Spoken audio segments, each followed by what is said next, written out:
Radio Cardiff 98.7 FM. Good afternoon. You're listening to News, Views and Interviews on Radio Cardiff 98.7 FM. I'm Jane Morris and I'm sat here on a Sunday afternoon in the studio with Dexter Fletcher. How you doing, Jane? All right? I'm good, thanks. How are you? Not bad. I don't know about you, but I don't usually try to work on a Sunday. How about you? No, I avoid it if I can. I avoid working most days of the week, really. But when I do work, Sunday's no different from any other. I go full at it. Work as hard as I can. Okay. Now, you're actually in Cardiff today because you got a screening of your new film, Sunshine on Leith. I do, yeah. It's a musical.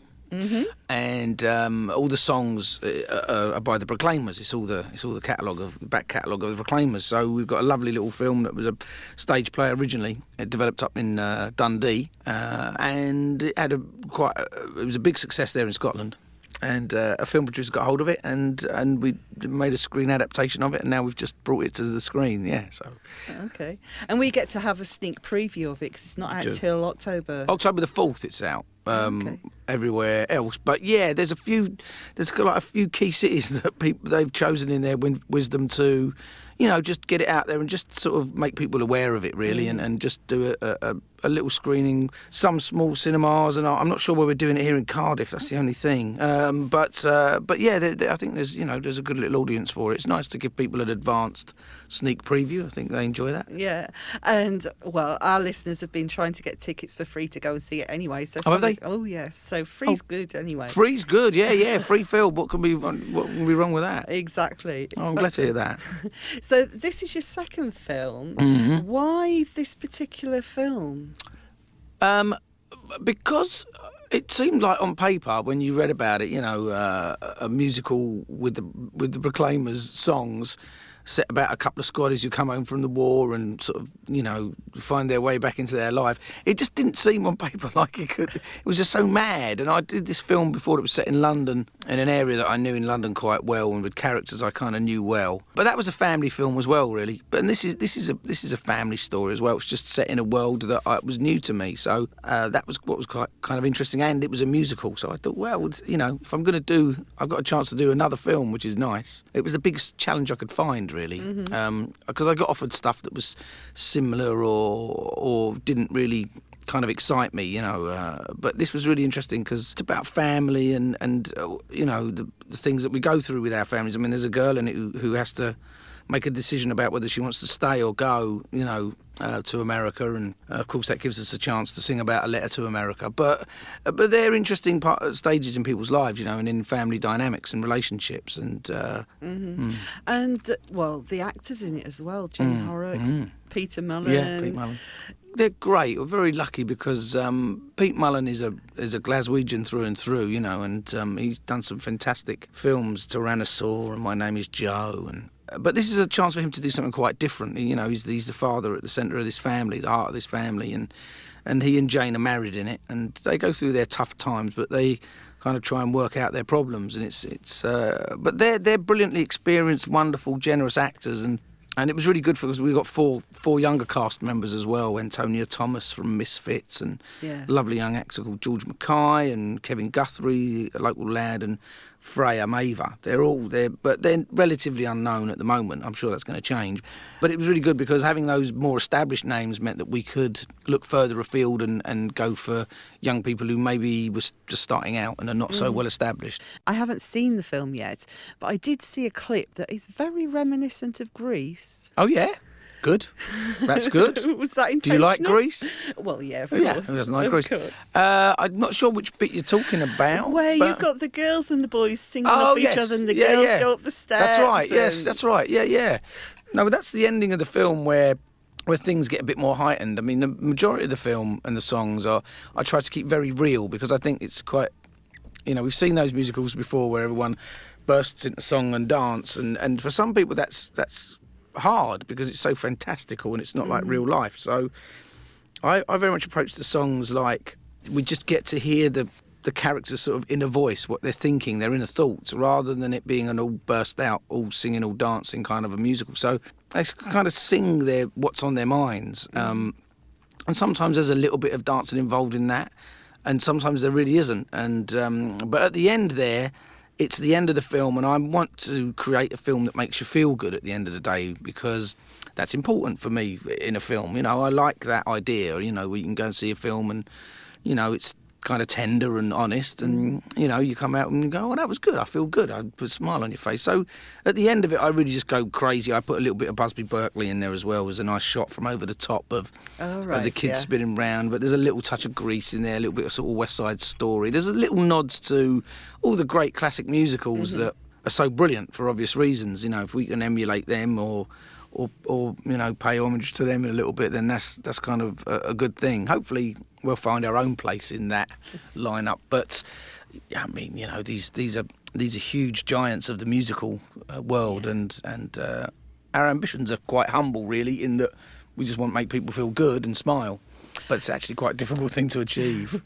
Yeah, but I suppose if you can achieve that, that's the most amazing thing you can achieve in your life, really. I would, yeah, I'm inclined to agree, yeah, because you're right, it's not easy, and, you know, a lot goes into making a film and keeping people interested and believing what's going on and invested in the characters. That's the really hard thing, you know, that once people start doing things that just don't feel real or true, then for me, even as an audience member, I'd go, oh, well, it's great Superman can fly, but I don't know anyone who can fly.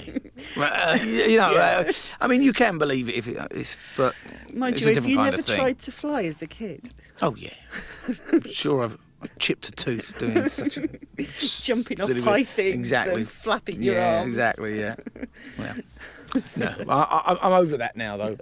But yeah, I think, you know, it works well for me. The film works well because it's just kind of, it's sort of honest in its you know, in its approach. I treat it like a real drama, with all the humour and heart and hope and kind of heartbreak that being in a family has. You know, it's got to be well rounded. And what's the difference for you directing as opposed to acting in a production?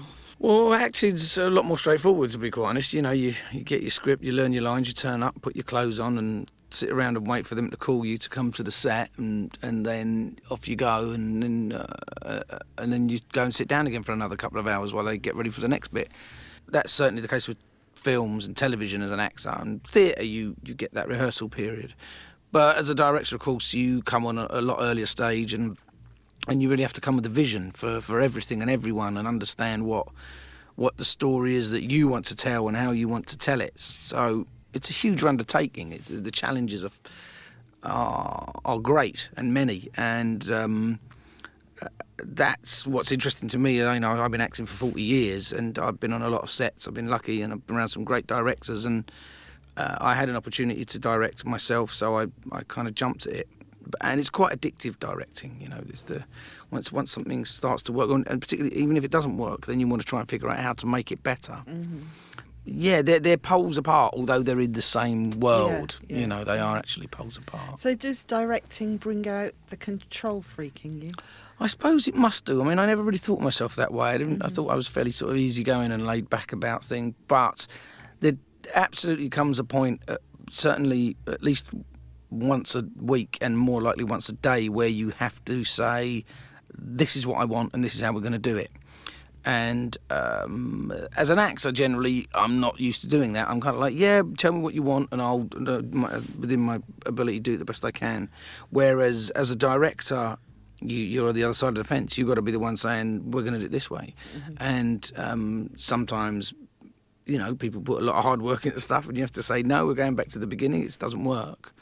And that can be tough, but, you know, it's funny because once you get through all the tough times, it tends to be all the good stuff that people remember, and what was difficult soon gets forgotten. When you see the end result, when you see the film up there and people are smiling, then. But it's a process, you know. But yeah, you have to sometimes really sort of have to say, no, this is how we're going to do it. But it's just how you do that. I don't scream and shout. I'm not that kind of a person. I'll patiently listen and then say no. Okay, fair enough. You mentioned that you've been in the profession for over 40 years, but your parents were teachers. How did you get into acting at such a young age? Well, I have two older brothers, Steve and Graham, and we went to a drama club at the end of the school day, sort of 2 nights a week. It was local to us where we lived, in Islington at the time, sort of 40 years ago. It was a bit of a different area from what it is now. And there was lots of sort of Cockney kids there who went to this place and just did improvisational drama, really, which was just basically a lot of conflict and a lot of swearing. But it was very different at that stage because the only other choice was sort of stage school kids who were very proper and all spoke the same. Whereas, Right. but all these kids, it was like Phil Daniels and Pauline Quirk and Linda Robson and, these working class kids, basically. Yeah. So I went there, as did my brothers, and we all got into acting. We all got acting work, professional work. I was in Dexter and Son and, various little bits and pieces until Bugsy Malone when I was 9. And then I started working quite a lot after that, even more, because Bugsy Malone was quite a big deal. Yeah. But that's really, like any parent, you have hopes and dreams for your kids or things that you think might be useful for them when they're older. And some people end up sitting in front of a piano and others end up in the choir and some go to drama classes and, there's various different things. And it's like what happens with my brother, you get to 16, you go, actually, I don't want to do this, and you move on. Or some people say, I'm glad that I've learnt to play the piano and carry on with it. But then that's about, your adult choices, isn't it? Because you, as a kid, people make decisions for you. That's their job as their parent, But you get to a certain age when you go, all right, now I want to decide what I do. I always think of Bugsy as being an American film, and I didn't realise there were that many British kids in it. Yeah. It's all shot in Pinewood. It was all shot. In the UK, it was 1976 or whatever it was, 75, 76. Yeah, it was all kids pretending to be Americans. That was, the main cast were American, Jodie Foster, Scott Baio, and a couple of the others. But on the whole, no, it was all English kids. I mean, there's still some of them around now. Bonnie Langford's in there. Yeah. If you take a closer look, she's very good in it, Bonnie. And there's numerous people in there, that are sort of dotted around. Did you enjoy being a child actor? Yeah, I did, I think. I mean, ended up on sets like Bugsy Malone and Elephant Man and Mutiny on the Bounty out in Tahiti. And, I was only 17 then, so I suppose that's still a kid. I was just... and in the theatre as well, in A Midsummer Night's Dream. They did that for quite a long time, and some other theatre stuff with some great people. So, that was good. It's harder when you get to be, a young person, and then it's a bit more of a struggle, because what you learn or what you're starting to deal with is that acting is actually very complicated and complex and takes a lot of study, craft, time and focus and energy, and the sort of things that you don't have to apply when you're a kid. When you're a kid, you can just you're only cast for what you are, which is being a kid, and so that's very easy. That you don't need to do any research on that. But when you're cast as an 18th century butler to Gilbert and Sullivan, then there's a bit of work to be done, and that's just in terms of even finding out who they were and who this character is. And there's the craft of acting as well, of course, which is to be relaxed and look like you're not acting takes an incredible amount of discipline and self-control, and there's a delusion, I think, a bit, or a fallacy that people tend to think it's easy.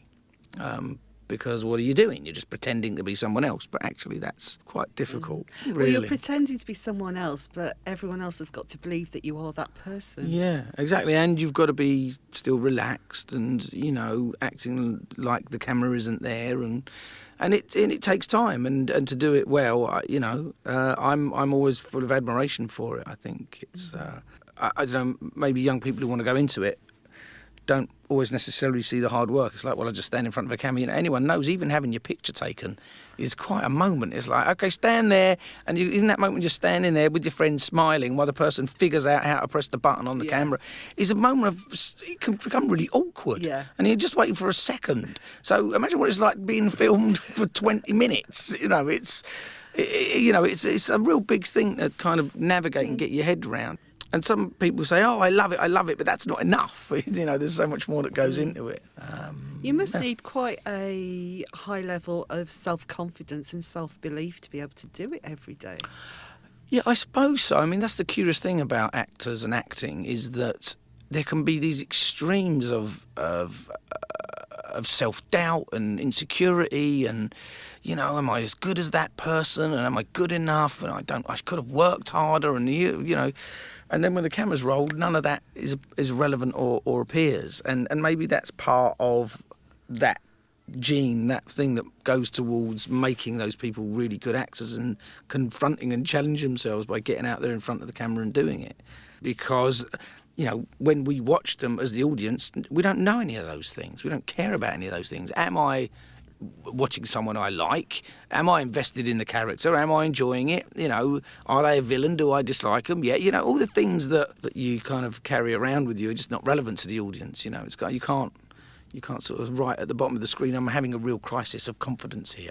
I'm having a bad day. Bear with me. You know, you just got to bring it and deliver it. And that's the amazing thing about it, because as a director, you can meet actors and talk to them and you see, oh my God, I'm worried about their confidence, which is part of the job as a director to reassure them and instill that confidence. And then as soon as the camera rolls, none of that's relevant or even vaguely apparent. I remember you in Press Gang when I was growing up. I was one of the many teenagers who loved that show. It was a great show. It's a very good show, yeah. It was. I always thought you were sort of teenagers in it, but you were actually in your 20s when you were I was, yeah. I was in my... I think, yeah, there was a few of us maybe in our... We certainly all grew into being in our 20s. I think maybe I was the oldest at 22. 22. I wasn't that mature, a 22-year-old. And we did it for 5 years. Has life always been good, though? I can't really complain. I mean, it's had its ups and downs, but that's all part of it. You know, that's you know. No, I've had my moments of living in cars and not having my life together. But that's sort of linked to what I was saying before about, you know, figuring out who you are when you become an adult after being a child actor and sort of everything being fairly simply straightforward. I don't think that marks me out as anything different. I'm sure everyone sort of, you know, has to find their way. And yeah, maybe it was a bit more public for me sometimes, but I wouldn't want it any other way. I mean, you know, it's sort of. I mean, I'm 47 now, so you know I've lived a life. You know, you know, and that's what happens. You know, it's just. Does it make you a stronger person? I hope so. It might make you a bit more interesting, well, yeah. But that's what age does, isn't it, generally? Because, you know, it's not just all about self-gratification anymore, which is what being younger might be a bit more about. But, yeah, I mean, you know, everyone's got their story to tell, haven't they? Yeah, I mean, I know I had my very down time, and after doing, you know, seemingly very well, but I you know, was struggling with acting and I didn't really know what it was about, and I didn't, you know, I never put the work in. But then only by losing everything did I really start to value the things that I did have and the people that I did have. And so, yeah, I mean, I wouldn't. So for that, I wouldn't change a thing. And it's got me to where I'm now. You know, I'm directing films now, and maybe that experience or those experiences I've had help me with that now. You know, I maybe wouldn't have been able to do it sort of in my 20s and 30s, but now I feel a bit more equipped for it. So yeah, life's always been good. Well, you've definitely got a smile on your face and a twinkle in your eye today, anyway. Okay, you too. Thank you. It's all them Press Gang memories coming flooding back. Yes, there must be. Yeah. You were a bit naughty in Press Gang, weren't you? Yeah, he was the bad boy. Yeah, Spike was the Everyone bad lad. loves the bad boy, though, don't they? They do like the bad boy, yeah. That's true. They do. No, he was good fun to play. He's the guy who writes all Doctor Who's now. Stephen Moffat wrote all of those. It was his first writing. When he must have been not more than, I don't know, 25 when he was writing them all. So he was a young man himself. Well, talking of Doctor Who, there was a bit of a campaign to get you to play Doctor Who, wasn't there? Yeah, I noticed that. Yeah, I don't know how serious that was. I think, yeah, someone must have been having a joke. I was a bit bored. I don't know. I could see you as Doctor Who, actually. Maybe. Yeah. Well, What if the call ever came? if the call ever came, well, what am I? Yes, absolutely. I'd take the conversation. It won't, but so I can quite comfortably say yes. I'm going to be the 15th Doctor or whatever they're up to now, 27th Doctor. Yeah. It's going to be quite interesting with it's Peter Capaldi, yeah, isn't he's it? a great actor. He's a great actor, He is, Capaldi. It's a really good. I mean, they're all good. That's what they do brilliantly. They always, especially with this new lot, they always get really great actors to. I mean, but even back to Sylvester McCoy and all those guys. They're no slouches. Those guys. No. And one of the first jobs I ever did was a road safety film when I was about 6 or 7, and it was with an actor called Todd Carty. Oh yeah. He was a kid as well, and a man called John Pertwee, who was in fact Doctor Who at that time. Yeah. Yeah, he was a lovely, lovely man. Wasn't he the Green Cross Code man? No, it was a Green Cross Code ad. That we no. did, but he wasn't the Green Cross Code man. No, he was something himself. to do But with Dave Prowse was the Green Cross Code man, yes, who went that's on it. to play Darth Vader, famously. Full of trivia about the 70s. I am. Well, I suppose it doesn't matter where you start, really. It's where you end up. Yeah, I suppose so. Yeah, good point. Yeah. As we are a radio station, I've got to ask you a little bit about music. What was the last track that you chose to listen to yourself? Oh. It's a guy called Anthony Hamilton. Oh, yes. Where I'm From. There's a track called Coming Where I'm From by him that's really good, I really like. I met Ed Sheeran and he turned me on to that. So that was a pretty cool track, but I kind of like Seth Lakeman as well. Right. A bit more sort of folky stuff. Yeah. But I often find myself coming back to Funkadelic and listening to One Nation Under a Groove, which is one of my favourite albums. Yeah. All the tracks on there are just brilliant because they're so eclectic and varied and kind of insane but wonderful. And that's kind of my era as well, that sort of funk, sort of rare groove kind of a feel. Yeah. But as for terms of modern stuff, I'm not the best person to ask on that one. No. Really, no. Well, what was the first record you ever bought then? First record I ever bought was Germ-Free Adolescent by X-Ray Specs. Gosh. Polystyrene. Yes. Yeah, I remember going and buying that. I went up to an hour price in North London and bought it there. And my mate, we both bought exactly the same album at the same time, just because I remember we had one each. There was 2 of them identical, and there was this great album cover with them all in test tubes. But I used to think Polystyrene was fantastic. Yeah, she was brilliant great. name. Well, she was amazing. Exactly. Yeah. That name alone, yeah. But if you see any stuff about her as well, she's quite a force of nature as well. She was quite something. But Germ-Free Adolescent is a great record. Yeah. That was one of the first I remember buying, and maybe Pump It Up by Elvis Costello as well. Stuff like that. That's all a bit my era. Yeah. Yeah. So it wasn't an embarrassing one then, obviously. I could try and think of an embarrassing one. What did I bought? I can't think. I'm sure I bought some rubbish in my time as well, but I can't remember what it is. I remember having a really good Debbie Harry poster on my wall. She was amazing. But there's none of her records are embarrassing, you see. No, they're all quite good. They're not. Did you used to do that thing when you bought an album, you'd get all your mates round and you'd all listen to it together? Yeah, there was some of that going on, certainly. But also what I do is go to my older brother's room as well, and because he was 4 years older than me, he's 4 years older than I am, he was a bit more sort of, so when he was 16, I was 12, and he was spinning out some good Clash stuff there, and, so I was getting I was a little bit more advanced in my education when it came to that sort of stuff. So me and my mates, in fact, when my older brother was out, we would go into his room and listen to his stuff. And then he started getting into Scientist, this really heavy dub and reggae and stuff like that. So then we started listening to a lot of Scientist. Yeah, brilliant. Anyway. You've got Sunshine on Leith coming out in October. What does the future hold for you? Well, we're promoting it at the moment. Obviously, that's the thing now. The main aim is to get people aware of it, that it's out there, and then hopefully convince them it might be something they'd enjoy. And then I don't know. I mean, I haven't got any acting work on the table at the moment, but there's a couple of scripts that people are talking to me about maybe directing. So if I decide to do that, which is highly likely, then that's a huge undertaking. You sort of have to be the engine that drives everything. So it's a matter of going, okay, this is what I'm going to put my heart and soul into and spend the next 2 years of my life working on, because that's kind of, I started working on this project last year, the beginning of last year, sort of February, March last year I started. So it's been quite, it takes up a lot of time. That's just the nature of it, and you have to put a lot of energy into that. So I don't know. There's a couple of things I'm looking at, but I've made no decisions. Okay. If I were to tell you, then my agent would be furious. Okay. She says, "I want you to tell me that." Telling Jane, what are you doing that? I don't know yet. Well, Dexter, thank you so much for coming in to Cheers, speak my to pleasure. us today. No problem. Thank you. Bye-bye. Bye. Radio Cardiff.